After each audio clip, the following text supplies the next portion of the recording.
This is now the closing session, big time, with Solana Larsen. We are going to rethink the citizens' digital sovereignty. And she's been co-creating in many collectivities, in many communities.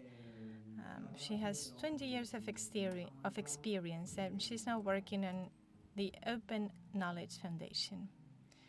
They will be together closing this session. Experiencia en la conexión entre la tecnología y la sociedad, es la responsable de publicaciones sobre IA y alfabetización en la Open Knowledge Foundation, donde trabaja en las publicaciones de la iniciativa de Tech We Want sobre cómo desarrollar y mantener una tecnología de interés público junto con las comunidades. También ha editado el informe de salud de Internet de Mozilla y el premiado podcast IRL sobre el impacto de la inteligencia artificial en la vida cotidiana. Comprometida con la soberanía digital, defiende la transparencia y la participación ciudadana para que Internet siga siendo un espacio diverso, inclusivo y orientado al bien común.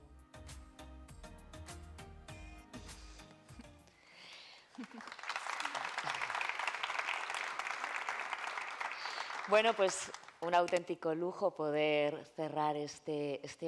So it's a privilege to be able to close this oasis in Podera Life is a space of reflection and co-creation. And we're closing it with Solana. She's been working in open knowledge and participation for more than 20 years. So welcome. Nice to meet you.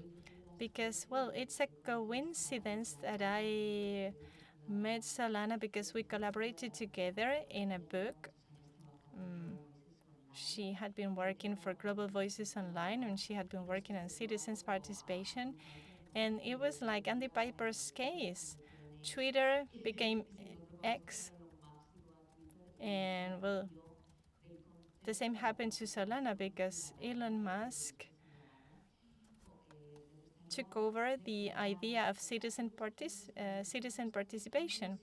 I remember we were so happy, so excited about participation.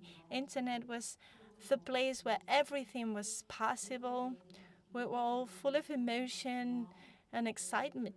We wanted to create projects, and then all of a sudden it disappeared. So can you tell us how you faced it, how you lived through it? How can we get back? How can we get our excitement back? Thank you. I am still excited. I haven't lost my excitement, but it is true that when I was talking to when I was talking to the organizations as to what to discuss here,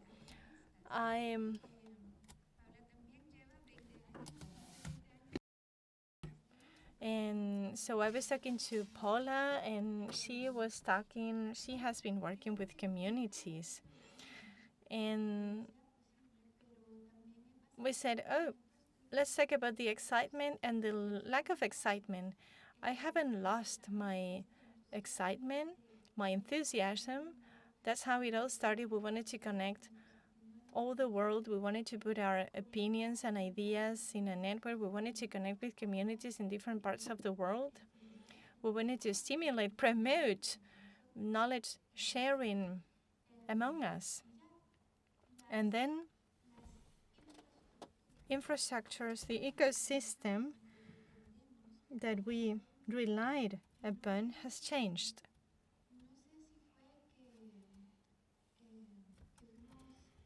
And I don't know if it was because we were naive or because we were deceived, or maybe a combination of both. Maybe we were fooled, but now everything has been monetized. There are risks, dangers, and massive surveillance. And many of the communities we used to work with in Global Voices in the Global South have been imprisoned or harassed.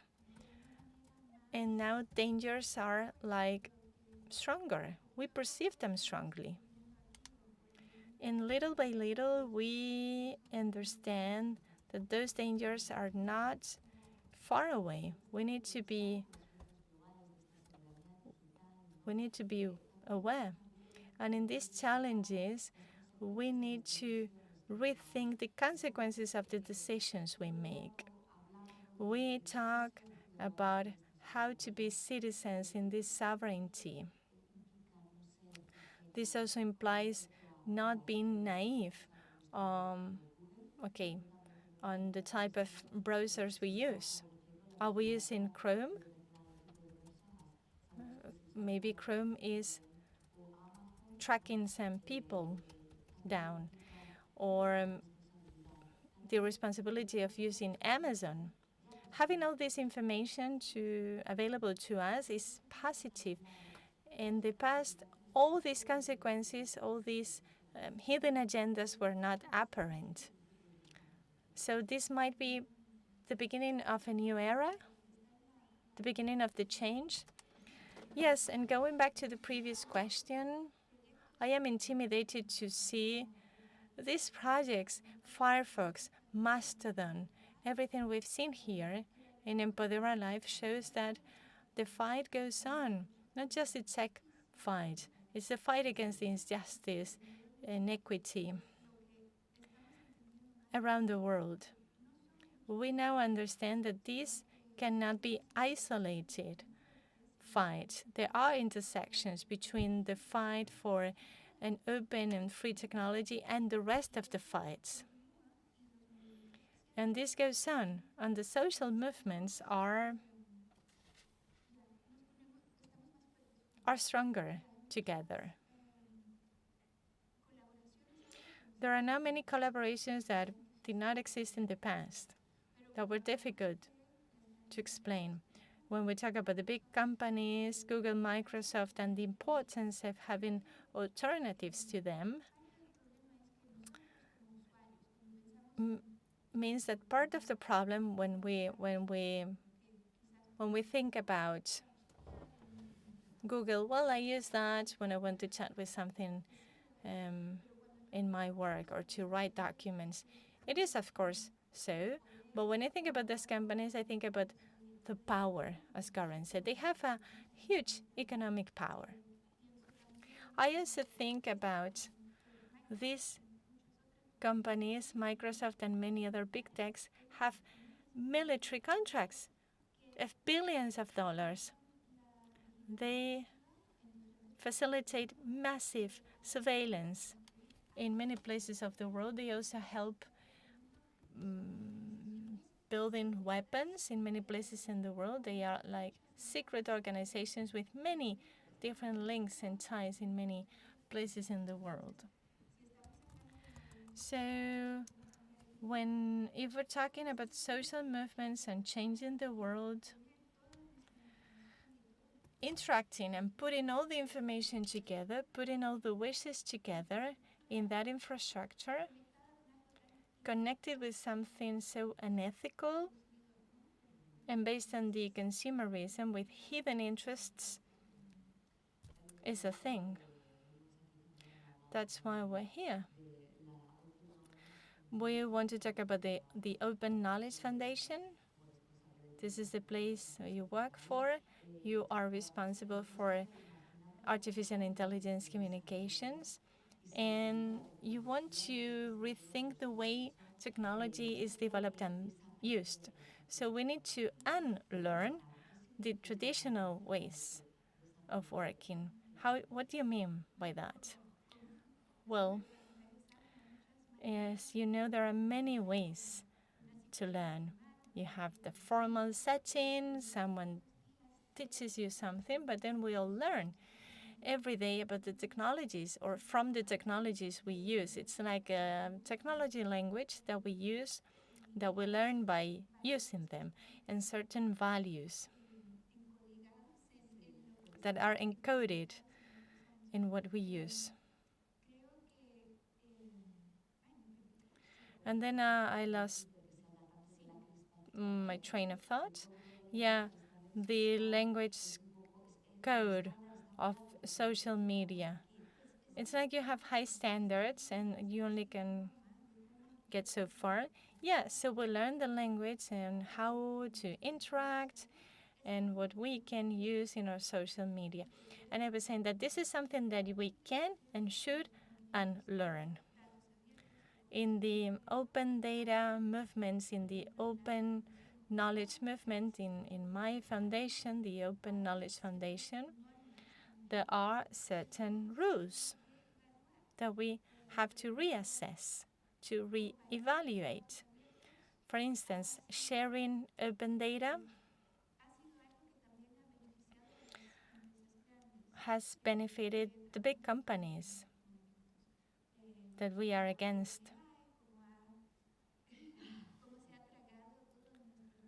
The OpenAI has swallowed our data, for example.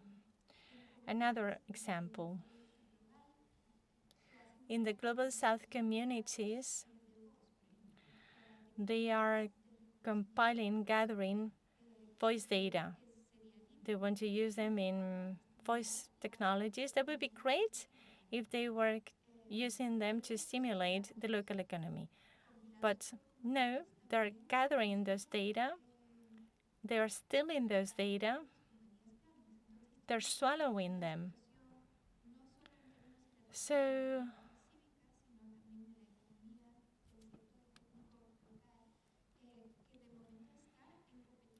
they are competing against the local communities.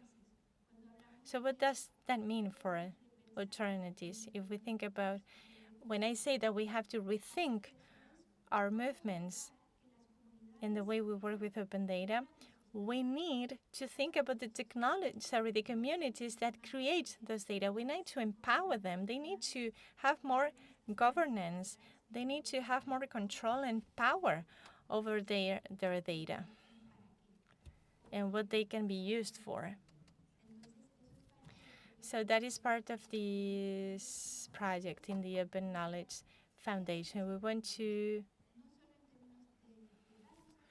to think about it. What is it we want for the alternative technologies? Because we haven't learned that a good technology is a technology, apparently it's a technology that has to generate billions of dollars or euros and have millions of users. Why? We need to rethink that. We need to unlearn that. Having millions of followers in Instagram doesn't mean a thing. As Andy said, hello Andy,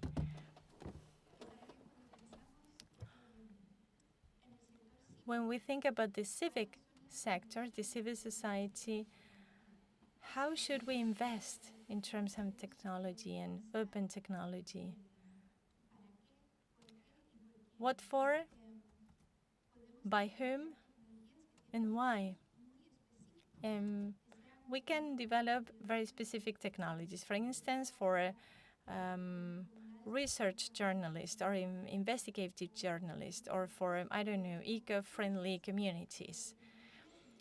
We can share those technologies in different parts of the world, but that doesn't mean that everything is okay for everyone. You don't need to have millions of users to think you're worth it, or to think a technology is worth it or valuable. So I know it breaks your mind. You can have something small that can run in just one smartphone that doesn't need to send data out to a cloud, and it's okay. And work in co-creation. This is somehow what we are doing in this gathering. We're trying to co-create together other options, other possibilities. Part of what we are, part of the situation we have so far, we have now, is that we have overestimated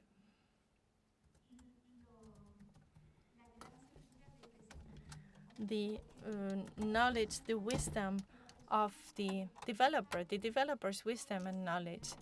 A person that knows how to develop a technology, we think that they know it all. They are experts in everything. And then us, normal lay people, we should be ashamed of not knowing or not understanding what AI works, or how AI works, or how to code a software app. And this is what we have to unlearn too. There's no shame in that. We have other type of social knowledge that is also needed when it comes to developing technology. So how do we work in communities? This is not just about developing technologies, this is also about policies. Policies were in yesterday's declaration, in the Civil Voluntarios Declaration. We do need co-creation. And this is not just because it looks nice. This is to harness the group and collective knowledge, right? Yes, that's it. You said something that I liked before. We don't like to be gullible, but we have to keep on working on things to improve them because they can be better. We have more technology for information than ever before, and that's a very interesting point. That is true when we started out doing this, where everything was possible on the internet and everything was brand new. Part of what we used to do was to upload information, to put information online, creating blogs and creating content. But now we have less barriers to create that through open knowledge, open code, open source, and AI. It makes it easier for us to do things with public data that we just couldn't do before. So how can we open our minds and bring in creativity and optimism regarding the way we use technology? Now we truly have more opportunities to do very advanced things. This idea is very compelling, the idea of creating lasting technologies. We are in an era of single-use things, and it's very interesting. Yes, we want things to live on. There are authorities on the projects that can have an impact. If your organization is not existing tomorrow, if you run out of money for a subscription or what you're doing, who can carry on building on what you did before? This is not only about the software itself, but also the other resources around it. Learning materials, translations of what you've done into different languages. How can you create different governance systems that help things live on?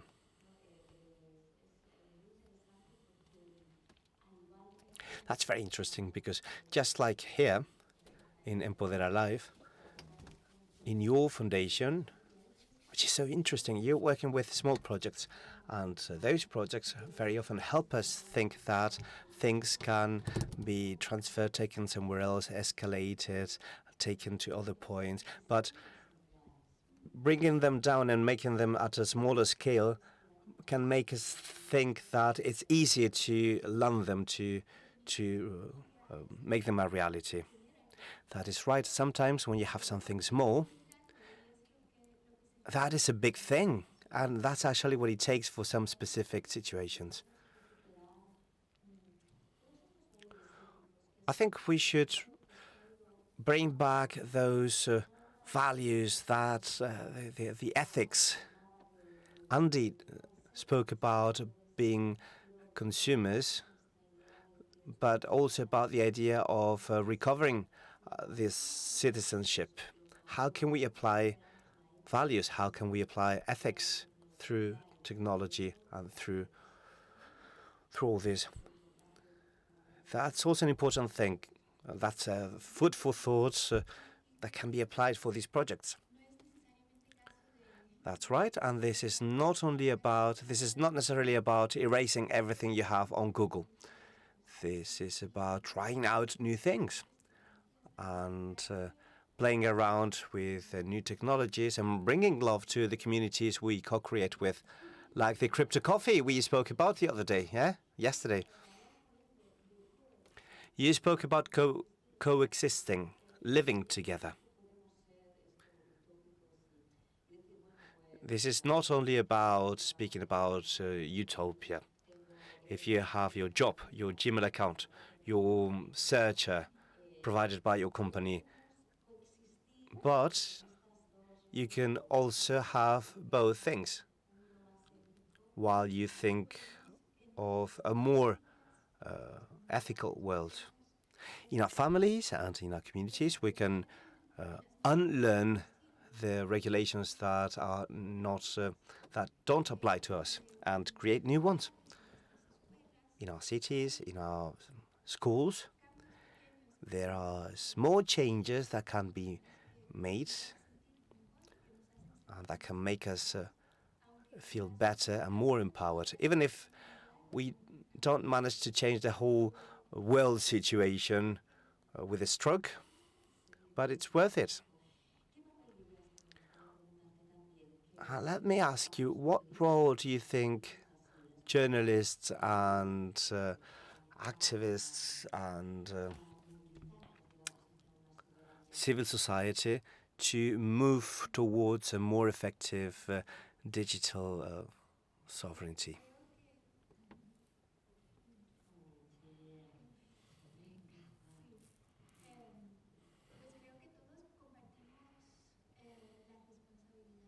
I think we all share a responsibility to help create information ecosystems that are useful. Journalists, but also consumers, everyone. This has to do with information we share, we create ourselves. It's about being a part of the change we want to see.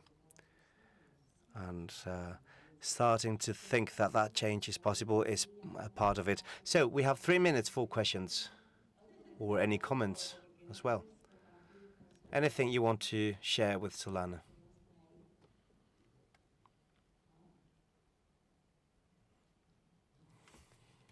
I don't believe you. You must have some questions. Over there, yeah? No? Last session of the day, yeah. Come on. Come on. Just a couple of questions. We do have time.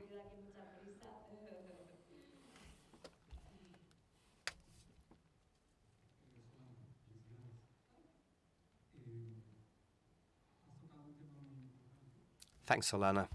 You mentioned something very important because those small changes you mentioned can be the beginning of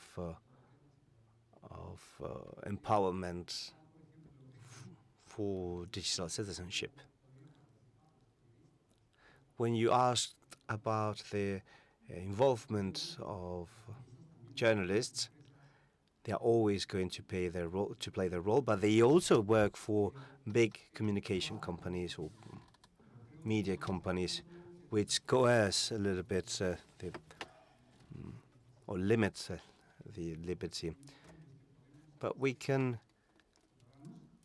zoom into the small changes we as citizens and communities can bring about.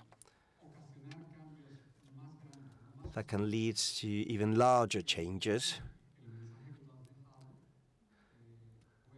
I believe your message can become an important seed. Thank you.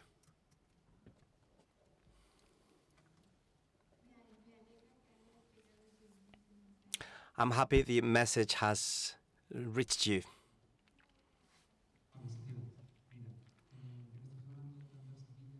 So since you were speaking about seeds, and we have some students here, can you please develop on the importance or elaborate on the importance of education in what you discussed. It's very important, yeah.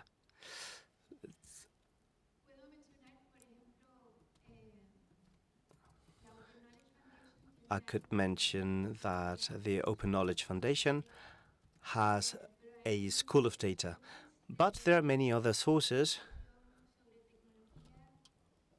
to educate on technologies with a civil society approach, and that's translated into many languages. I know Civil Voluntaries has many tools.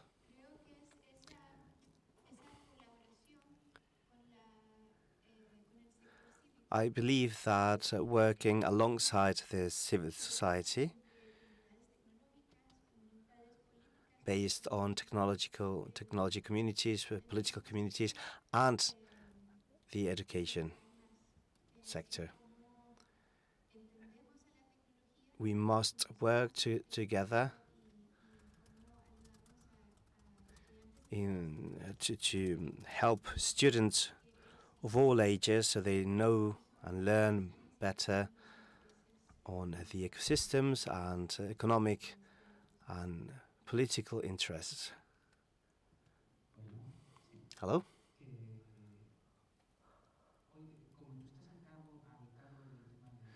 Since you are in charge of AI publications, that's probably the hottest topic right now.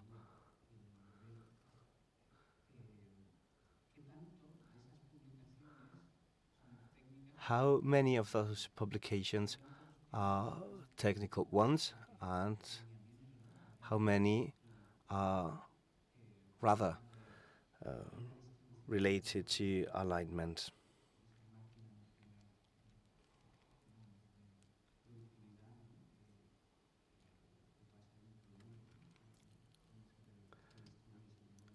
Redistributing value is going to be a problem, so that's not only kept by the AI shareholders.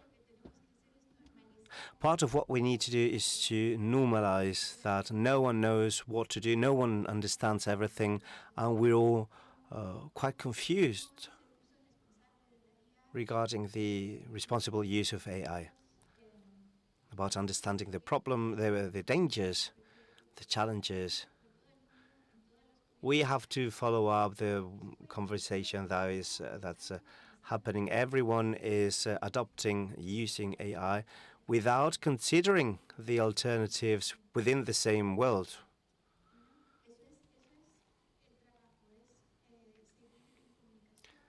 So that's the work we have to keep doing, to keep communicating, disseminating, and working hand in hand with the industries that develop technologies impacting the whole world.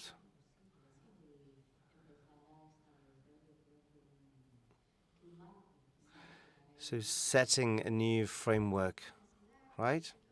Yes, for privacy and many other things. Again, we have to unlearn or avoid learning because we have a lot of pressure to make a specific use of these technologies that is pushed by those big companies that are exploiting us. Solana, I have a question. Your career is amazing. It's been many years, and from Global Voices until now, you have been involved in many different projects. Has any of those projects actually changed the real lives of people? And can we use it as a way to unlearn and see now where can we head now towards with AI? And another question is, can politicians help, or should we do this ourselves in the civil society?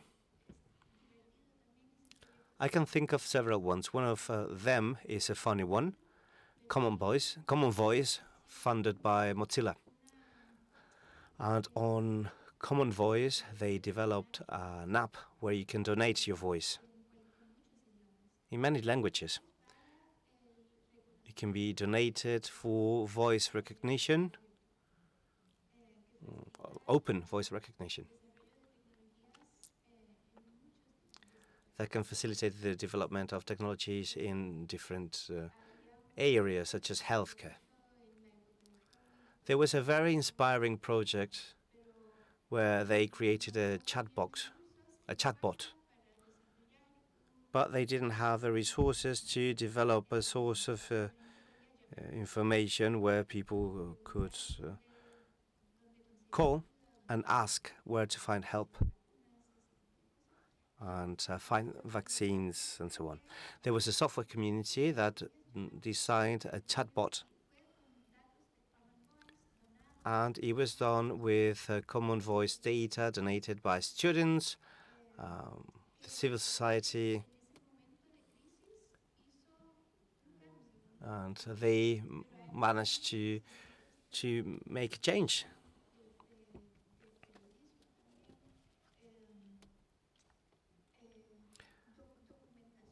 There are different projects on journalism, documenting injustice, many cases. So through Global Voices, we can go to education and a lot of material that was collected, so people knew how to turn their recordings as an evidence for court to report on human rights violations. In New Zealand, there is a community of indigenous radios, public local indigenous radios.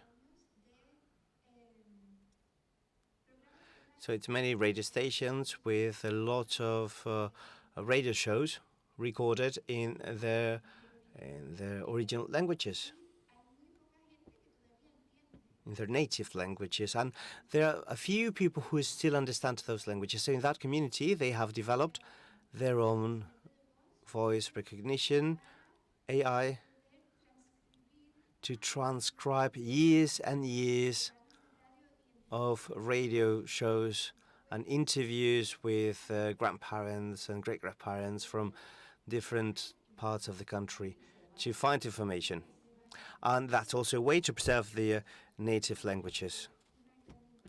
Yes, it's to preserve those languages for themselves. This is not for a company that makes money out of it. This is to preserve open knowledge. This is an example of a community that's empowered, that is taking power and ownership of its own data. It's very valuable for them, and it can be adapted to other parts of the world. That's a type of creativity. That's a type of cooperation we need. And that also helps us move away from the discussion on AI, open AI, yes or no. This is part of our inspiration on what's possible with technology. Regarding our politicians, should we make them accountable? Yes, accountability. Any other questions? Okay, so we can say goodbye to Solana, and thanks to all of you.